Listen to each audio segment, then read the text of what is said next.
नमस्ते मंडळी, जय गजानन. नागपंचमीच्या आदल्या दिवशीची रात्र सगळी आवराआवर करून फुलोरा तयार करून घेण्यासाठी बसलेले होते. सासूबाईंनी जे जे सांगितले आणि जसे जसे सांगितले होते ते करून घेत होते आणि सासूबाईंना त्यांच्या सासूबाईंनी सांगितले होते त्यातले ते आम्हाला सांगत होत्या.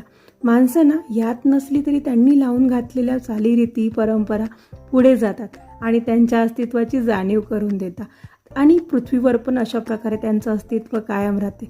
आणि अशातच मी पहिल्या करंजीला टाकून तिला निघण्यासाठी मान द्यायला नाही विसरले आणि नंतर जोडीने बाकीच्या करंज्या काढून घेतल्या. म्हणजे फुटायलाही नको ना, कशाला त्रास उगीच एकमेकांना. तर आणि मला नेहमी ना विचार येतो की पुराणात सांगितलेल्या ज्या आख्यायिका आहे त्या खरंच असेल का, कोणी पहिले केल्या असेल आणि किंवा कोणी सांगितलं असेल. अशा प्रकारे आपला फुलोरा नैवेद्यामध्ये बसण्यासाठी सज्ज झालेला आहे. चला भेटूया पुढच्या व्लॉगमध्ये. Bye bye.